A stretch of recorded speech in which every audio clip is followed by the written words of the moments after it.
नमस्कार। आज हम स्टैटा पर थोड़ी गहराई से बात करेंगे। ये सांख्यिकी की दुनिया में एक काफ़ी जाना माना सॉफ्टवेयर है।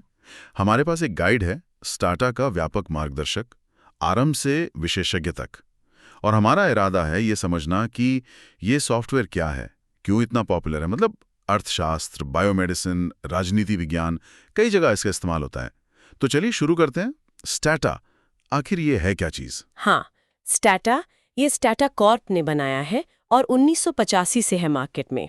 असल में ये डेटा विश्लेषण, उसके मैनेजमेंट और फिर उसे विजुअलाइज करने मतलब ग्राफ वगैरह बनाने के लिए एक कंप्लीट पैकेज है। अच्छा। और हाँ, इसकी जो सबसे अच्छी बात शायद मानी जाती है वो है इसकी वर्सेटैलिटी मतलब बहुमुखी प्रतिभा। इसमें आप कमांड लिखकर भी काम कर सकते हैं और क्लिक करके भी, मतलब जीयूआई भी है। तो ये नए लोगों के लिए भी ठीक है और जो एक्सपर्ट्स हैं उनके लिए भी। कमांड लाइन और जीयूआई दोनों? जी। और इंटरफेस भी इसका काफी क्लीन माना जाता है। इंटरफेस की बात हुई, लेकिन मैंने सुना है इसकी एक और बहुत बड़ी ताकत है, डू फाइल्स। वो क्या चीज है और रिसर्च में क्यों इतनी जरूरी है? हाँ बिल्कुल, ये बहुत बहुत महत्वपूर्ण चीज़ है।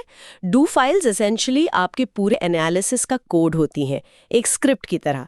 सोचिए आपने कोई विश्लेषण किया और कुछ महीनों बाद आपको उसे दोबारा देखना है या किसी और को समझाना है कि आपने क्या किया था। हाँ, ये तो होता है अक्सर। तो डू फाइल से आप वही एनालिसिस हूबहू दोबारा चला सकते हैं। इसी को पुनरुत्पादन योग्य अनुसंधान या रीप्रोड्यूसिबल रिसर्च कहते हैं। स्टाटा इसको बहुत सपोर्ट करता है। अच्छा, मतलब पारदर्शिता और विश्वसनीयता बढ़ जाती है इससे? बिल्कुल, और इसके साथ इसका डॉक्यूमेंटेशन भी कमाल का है। करीब 19,000 पन्नों का मैनुअल और स्टेटालिस्ट जैसा एक ऑनलाइन फोरम भी है जहां यूजर्स एक दूसरे की मदद करते हैं। 19,000 पन्ने, ये तो बहुत ज्यादा है। अच्छा, अगर हम इसकी तुलना करें जैसे SPSS या R से, तो स्टाटा कहाँ खड़ा होता है? लोग इसे क्यों चुनते हैं? देखिए, तीनों ही अपनी अपनी जगह अच्छे हैं, लेकिन स्टाटा के पक्ष में जो बातें अक्सर कही जाती हैं वो है इसका साफ सुथरा आउटपुट और सीखने का जो कर्व है वो आर के मुकाबले थोड़ा आसान माना जाता है। R तो सुना है बहुत पावरफुल है, पर थोड़ा मुश्किल भी है। हाँ, आर बहुत लचीला है और ओपन सोर्स है, तो पैकेज बहुत मिलते हैं, लेकिन शुरुआत में कमांड याद रखना थोड़ा चुनौतीपूर्ण हो सकता है।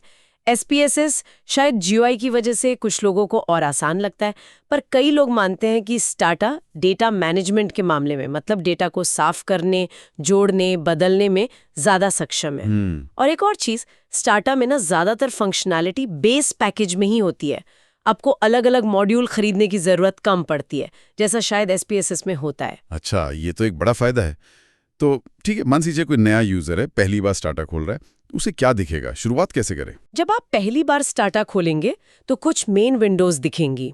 एक कमांड विंडो होगी जहां आप कमांड टाइप करेंगे, एक रिजल्ट्स विंडो जहां कमांड का नतीजा दिखेगा, एक हिस्ट्री विंडो जहां आपके पुराने कमांड्स दिखते हैं, और वेरिएबल्स विंडो में आपके डेटा के कॉलम्स की लिस्ट होती है। ठीक है। शुरुआत करने के लिए सबसे पहला काम है डेटा इंपोर्ट करना। ये काफी आसान है। जैसे एक्सेल फाइल लानी है तो इंपोर्ट एक्सेल कमांड है, और अगर CSV फाइल हो तो? उसके लिए इंपोर्ट डिलिमिटेड है। ये सिंपल कमांड्स हैं। ठीक है, डेटा आ गया। अब उसे समझना है तो उसके लिए क्या कमांड्स है? डेटा को समझने के लिए कुछ बेसिक कमांड्स बहुत जरूरी हैं, जैसे डिस्क्राइब कमांड। ये आपको बताएगा कि डेटा में कौन कौन से वेरिएबल्स हैं, उनका टाइप क्या है वगैरह। हाँ, डेटा का स्ट्रक्चर पता चल जाएगा। हाँ, फिर है समराइज कमांड। ये आपको हर न्यूमेरिकल वेरिएबल के बेसिक आंकड़े जैसे mean, minimum, maximum, standard deviation ये सब देता है। यानी डेटा का एक ओवरव्यू मिल जाता है। बिल्कुल। और अगर आपको कोई नया वेरिएबल बनाना है, मान लीजिए किसी मौजूदा वेरिएबल से कैलकुलेट करके, तो जनरेट कमांड है।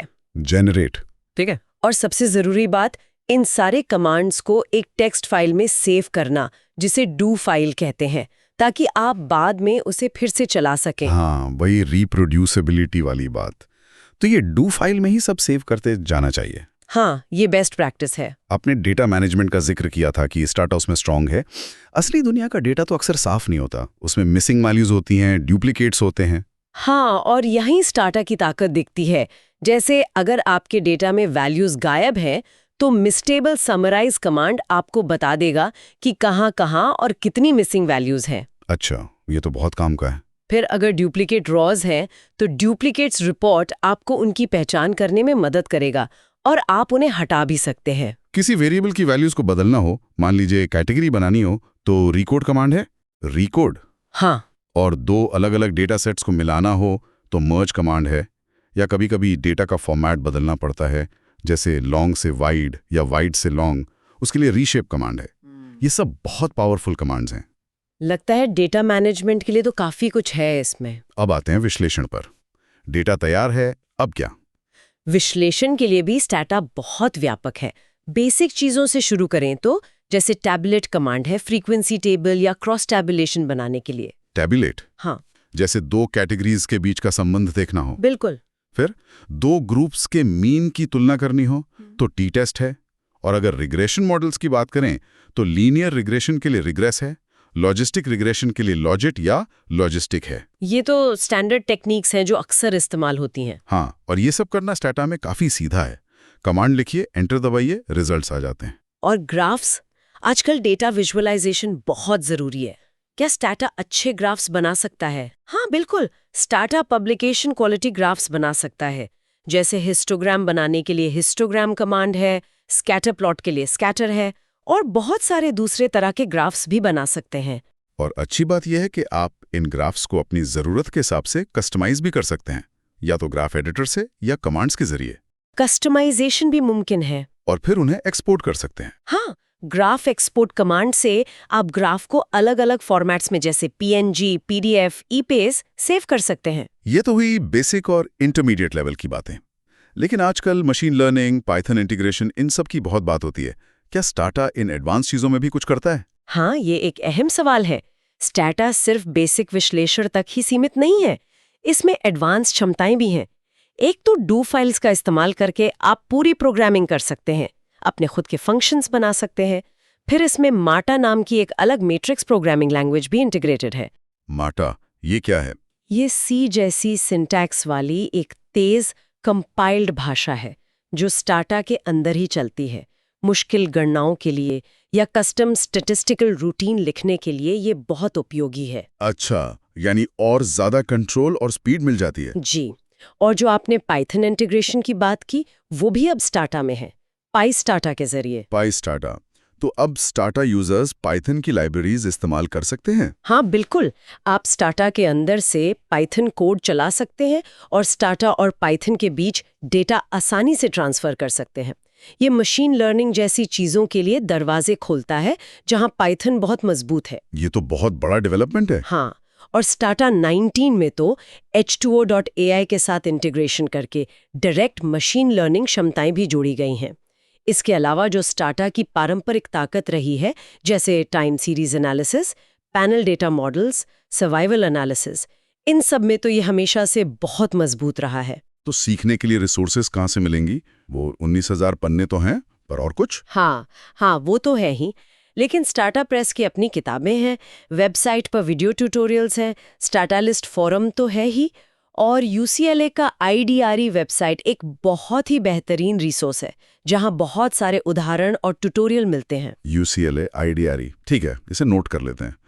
तो अगर हम पूरी तस्वीर को देखें, स्टैटा सीखना या उसमें माहिर होना करियर के लिहाज से कितना फायदेमंद है? देखिए, एकेडमिक रिसर्च में खास तौर पर सोशल साइंसेज और हेल्थ साइंसेज में स्टैटा स्किल्स की बहुत मांग है। इसके अलावा डेटा एनालिस्ट, रिसर्च साइंटिस्ट और यहाँ तक कि डेटा साइंस की कुछ भूमिकाओं में भी ये उपयोगी है, खास तौर पर अगर आप इसे पाइथन या R के साथ मिलाकर इस्तेमाल करते हैं। अच्छा, यानी ये अकेले भी और दूसरी स्किल्स के साथ मिलकर भी वैल्यू लाता है। हाँ, और स्टैटिस्टिकल कंसल्टिंग में भी ये काफ़ी इस्तेमाल होता है। इसकी जो रिप्रोड्यूसिबिलिटी वाली खूबी है और इसकी विश्वसनीयता, वो इसे रिसर्च और एनालिसिस के लिए एक भरोसेमंद टूल बनाती है। तो संक्षेप में कहें तो स्टैटा एक वर्सेटाइल, शक्तिशाली और सीखने लायक टूल है। बेसिक डेटा मैनेजमेंट से लेकर एडवांस्ड मॉडलिंग और अब मशीन लर्निंग तक ये बहुत कुछ ऑफर करता है। बिल्कुल सही कहा।